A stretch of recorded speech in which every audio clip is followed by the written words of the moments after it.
नमस्कार मित्रांनो, मार्च महिना संपलेला आहे. एप्रिलची सुद्धा 10 तारीख येऊन गेलेली आहे आणि अजूनही RTOची जाहिरात आलेली नाही आहे. आणि सर तुम्ही इतक्या दिवसापासून सांगताय की जाहिरात येणार आहे, जाहिरात येणार आहे, अजून आलेली नाही आहे. भरपूर साऱ्या मुलांचे मेसेज पण आहेत. आता ह्या वर्षी 2026मध्ये वाट बघावी का 2027चीच अपेक्षा करावी आता, असे पण मेसेज काही मुलांचे. तर मित्रांनो, जे विद्यार्थी नवीन आहेत, साहजिक आहे त्यांचे हे प्रश्न पडणं, कारण की MPSCने शेड्यूल दिला होता की मार्चमध्ये जाहिरात येणार आहे आणि मार्च येऊन गेलेला आहे, एप्रिल आलेला आहे, एप्रिलही जवळपास आता 10 तारीख आलेली आहे, पण अजून जाहिरात नाही आहे. तर साहजिक आहे. पण जे विद्यार्थी 2, 3, 4 वर्षापासून MPSC तयारी करतायत, त्यांनी जर का MPSCचा पॅटर्न ऑब्झर्व केला तर MPSCचा शेड्यूल ते टेंटेटिव्ह शेड्यूल देत असतात. पहिलेच नाव टेंटेटिव्ह शेड्यूल आहे, ते मागे पुढे होत असते. तर मागच्या वर्षी पण बघितलं असेल, आता 6-8 महिन्यापासून तर काही लोक आहेतच. मागच्या वर्षीसुद्धा MPSCने RTO ग्रुप सीची जाहिरात ही ऑगस्टमध्ये येणार हे सांगितलं होतं, जाहिरात झाली सप्टेंबरमध्ये. आणि MPSC किंवा कोणतीही स्पर्धा परीक्षामध्ये एक महत्त्वाची गोष्ट लागते, ती पेशन्स. मागे पण मी तुम्हाला सांगितलं होतं की ज्या मुलांमध्ये पेशन्स आहे तोच इथे अधिकारी घडतो. तुम्ही असं समजू की MPSCचा हा एक टेस्टिंग पॅटर्नच आहे. ते टेस्ट करतात अशा प्रकारे की तुमच्यामध्ये पेशन्स किती आहेत. तर मित्रांनो, जाहिरात ही नक्की येणार आहे आणि जर झाली तर मला वाटतं पुढच्या 7 दिवसामध्येच येईल. मला वाटतं पुढच्या शुक्रवारपर्यंत जाहिरात यायला हवी. सोमवारी पण येऊ शकते, मंगळवारी सुट्टी आहे, बुधवार, गुरुवार, शुक्रवार ह्या 4-5 दिवसामध्ये कधी पण जाहिरात येऊ शकते. 99% सांगतो, 1% मी पण माझ्याकडे रिझर्व ठेवतो, कारण की शेवटी MPSC आहे. मी पण MPSCला 10 वर्षापासून 15 वर्षापासून बघतो आहे आणि मध्ये भरपूर साऱ्या गोष्टी आहेत. अधिकारी आहेत, तिथे सचिव आहे, अध्यक्ष आहे, सदस्य आहेत, सगळ्यांच्या सह्या, सगळ्यांचे एकमत, सगळ्यांचे हजेरी, वेळेवरती हजर असणं, त्यांच्या मीटिंग, सगळ्यांचे अप्रुव्हल्स, गव्हर्नमेंट प्रोसेस आहे. तुम्ही पण गव्हर्नमेंट जाणार तेव्हा तुम्हाला ते ऑब्झर्व, तुम्ही पण तशीच कामं करणार आहे. पण सांगायचा उद्देश की ती प्रोसेस आहे, मागे पुढे होतात गोष्टी. पण तुम्ही मागच्या वीकमध्ये बघितलं असेल, मला वाटतं मार्चमध्ये 22-23 तारीखला RT आलेला आहे. MPSCला मागणीपत्र गेलेलं आहे. योगेश माने सरांनी पुण्याला, मुंबईला जाऊन त्यांनी फॉलोअप पण घेतले. स्वतः त्यांनी हातामध्ये मागणीपत्र बघितलेलं आहे. स्वतः ते बाय हँड MPSCला प्रोव्हाइड करून आलेले आहेत. त्यामुळे जाहिरात येणार हे ऑलमोस्ट 100% कन्फर्म आहे. फक्त डिले आहे किंवा ते निमित्त आहे की कधी अनाऊन्स होणार, कधी नोटिफाय होणार तेवढं. पण मग होणार आहे 100%. जे विद्यार्थी आधीपासून तयारी करत आहेत त्यांनी तयारी सुरू ठेवावी. ज्यांनी अजून तयारीला नसेल लागली त्यांनी तयारीला लागावं, किंवा ज्यांना अजूनही वाट बघायची त्यांनी अजूनही 5-7 दिवस वाट बघू शकतात. 5-7 दिवसामध्ये जाहिरात येणारच आहे. परंतु म्हणजे येणार नाही असं काही होणार नाही आहे, 100% जाहिरात येणारच आहे. तर तुमचे जे पेशन्स आहेत ते ठेवा, अभ्यासाला लागा. आणि ही जी येणारी संधी आहे, आता ही येणारी संधी तुम्हाला मी नेहमी बोलतो आहे की ही आता मागच्या 6 वर्षांतर आलेली आहे, पुढच्या 6 वर्ष येणार नाही. म्हणजे 10-12 वर्षातली एका डिकेडमधली ही सगळ्यात मोठी संधी असणार आहे. तर ह्यासाठी तुम्ही किती तयार राहता, किती मेहनत घेता, ते महत्त्वाचं आहे. लक्षात घ्या. ह्या ठिकाणी सर 3 महिन्यामध्ये अभ्यास होईल का, काय होईल का, मी तुम्हाला आधी पण बोललो आहे. आपल्या इथे ह्या ठिकाणी अक्युमुलेट क्राऊड नाही आहे जास्त. ह्या ठिकाणी असे 4-4, 5-5 वर्षापासून तयारी करणारे मेकॅनिकलची मुलं हे खूप कमी आहेत. मोजवरती 1001 मुलं असतील मला वाटते.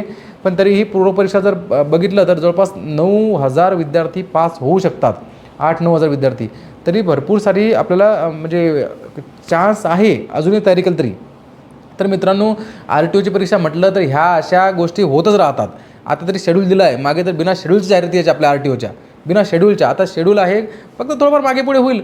तर RTOमध्ये त्या गोष्टी, AMEच्या पोस्टमध्ये तुम्हाला ह्या गोष्टी असणारच आहेत. भरपूर साऱ्या त्याच्यात अडचणी पण आहेत. फॉर्म भरताना तुम्हाला ड्रायव्हिंग लायसन लागते, नाही लागत. मेकॅनिकलचा डिप्लोमा तुम्ही प्रॉपर भरले का, तिथे प्रोफाईलमध्ये डिग्रीचं बरोबर मार्क्स भरलेत का, मार्कशीट भरलेत का, सगळ्यांनी प्रोफाईल करून घ्या. मी सांगेल आता लक्षात घ्या, आता एवढा डिले होतो आहे, हे होतो आहे.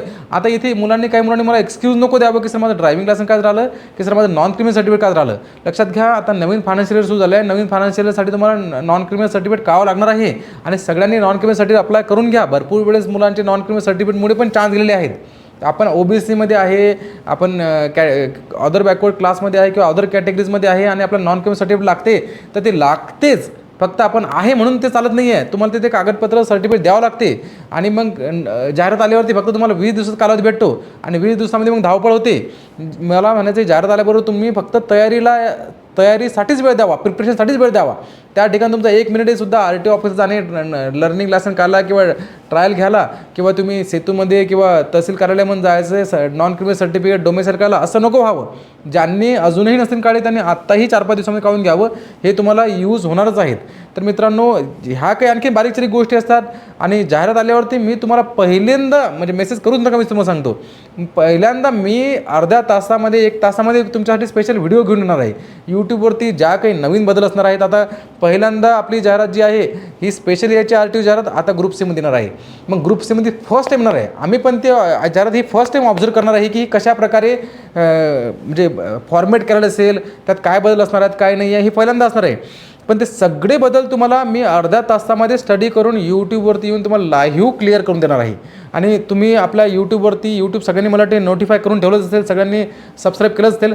तर ज्या मुलांनी सबस्क्राईब केलं नसेल त्यांनी आत्ता सबस्क्राईब करून ठेवा. मी सबस्क्राईब पण नाही आहे, बेल आयकॉन प्रेस करून ठेवा तुम्ही आपल्या यूट्यूबचा. आणि ज्यावेळेस मी लाईव्ह जाईल त्यावेळेस तुम्हाला ते नोटिफिकेशन पण जाणार.